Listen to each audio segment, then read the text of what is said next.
vamos exemplificar.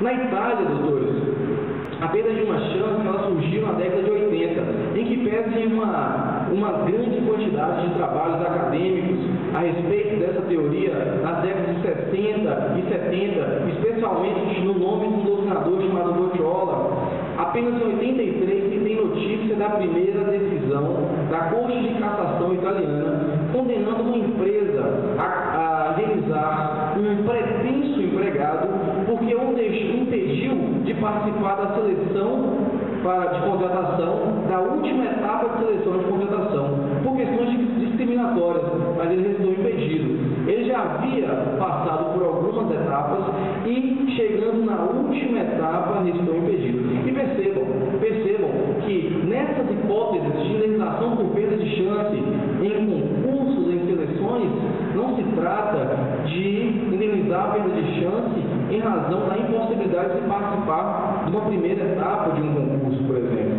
Por quê? Veremos já já. Veremos já já. E no Brasil? Nós hoje reconhecemos a aplicabilidade da perda de uma chance no nosso país. Quando isso começou? Percebam a importância de um seminário jurídico, percebam a importância de um congresso, porque a teoria da perda de uma chance foi introduzida em nosso país a partir de um congresso de direito privado realizado na Universidade Federal do Rio Grande do Sul em 1990, em que um expert no assunto veio ao Brasil, falou sobre isso no congresso e em 1991 o Tribunal de Justiça do Rio Grande do Sul deu a primeira decisão aplicando a perda de uma chance. E adivinhem só o caso envolvendo advogados. Doutores, nós temos que ter muita cautela no tratamento do cliente. Nós temos que ter muito cuidado com os prazos processuais. Porque se vocês fizerem uma pesquisa sobre responsabilidade civil por perda de uma chance nos tribunais do Rio Grande do Sul, Rio de Janeiro, São Paulo, vocês vão encontrar inúmeros casos, inúmeras situações de advogados sendo condenados porque perderam prazo para recorrer, deixaram se consumar a prescrição bienal na Justiça do Trabalho. Isso é um absurdo, não é? O advogado recebe os documentos do seu cliente, coloca na gaveta, passa 2 anos e o cliente procura para saber da reclamação trabalhista, prescreveu e não há mais possibilidade de se conseguir vencer a demanda. Afinal de contas, a prescrição da pretensão ocorreu.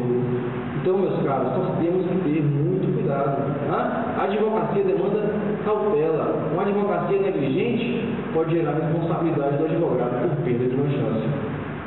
Bem, há um caso na Bahia, ocorrido na Bahia, muito interessante, com o qual nós trabalharemos para traçarmos os elementos da perda de uma chance. Tratou-se de um caso que ficou conhecido como o caso do show do milhão. O evento, o programa é extremamente conhecido, já nem existe mais, esse processo é público, então não vejo problema nenhum aqui em citar o nome. Caso do show do milhão. Assim ficou conhecido. Uma baiana de espetacular conhecimento, era uma barca ambulante. Ela, como vocês sabem, o programa ele envolvia uma espécie de concurso de perguntas e respostas, em que a pessoa respondia uma série de perguntas e alcançava o prêmio de R$500 mil. Para alcançar mais R$500 mil, ela deveria responder a pergunta do milhão, conhecida como a pergunta do milhão. Ocorre que ela tinha uma opção: mostrada a pergunta e as possíveis respostas, ela tinha a opção de responder ou de não responder. Não podia fazer mais nada além disso. Se optasse por não responder, ia para casa com R$500 mil ganhado até aquele momento. Se optasse por responder e perdesse, ia para casa com míseros R$300. Se ganhasse, levava então o prêmio de R$1 milhão. E a nossa baiana, quando recebeu a pergunta, dizia mais ou menos assim: a Constituição Federal do Brasil prevê a reserva de quantos por cento de terra para os índios?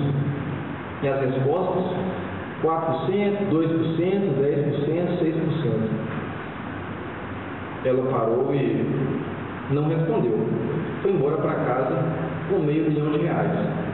Eu desafio qualquer um aqui a abrir a Constituição, me mostrar onde está previsão de percentual de terras para índios. Se vocês abrirem a Constituição Federal, no artigo 231, vocês verão que há uma previsão para que a União demarque as terras dos índios, mas não há previsão de percentual algum. Não havia resposta correta.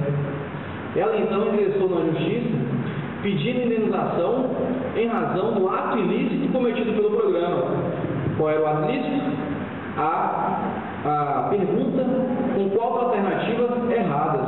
Ora, o programa impunha a necessidade de ao menos uma alternativa correta, a fim de que a pessoa tivesse uma chance de acertar. No momento que o programa apresentou 4 alternativas erradas, o programa tolheu todas as chances que aquela candidata, que a nossa candidata tinha de ganhar aquele R$500 mil. Ela então ingressou na Justiça e pediu: olha, eu estou aqui porque aconteceu todos os fatos que eu acabei de relatar para vocês e quero ser indenizada em R$500 mil.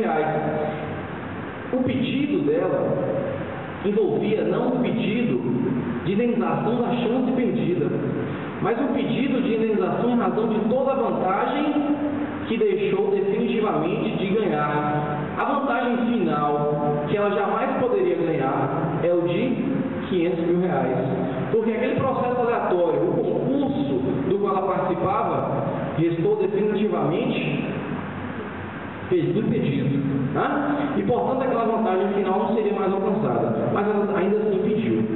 O juiz de primeiro grau deferiu, o Tribunal de Justiça da Bahia manteve a decisão, R$500 mil. O programa então recorreu ao Superior Tribunal de Justiça e propôs a aplicação da teoria da perda de uma chance, porque não havia, ainda que ela tivesse chegado à última etapa do concurso, ainda que ela estivesse diante da última pergunta e que era exatamente a pergunta para R$1 milhão, não havia como dizer, como aferir, não havia certeza sobre a vitória dela daquele R$500 mil. Ora, se você está diante da última pergunta do concurso, você pode ficar nervoso, o fato de você saber que todas estão erradas não significa que você saberia qual está correta.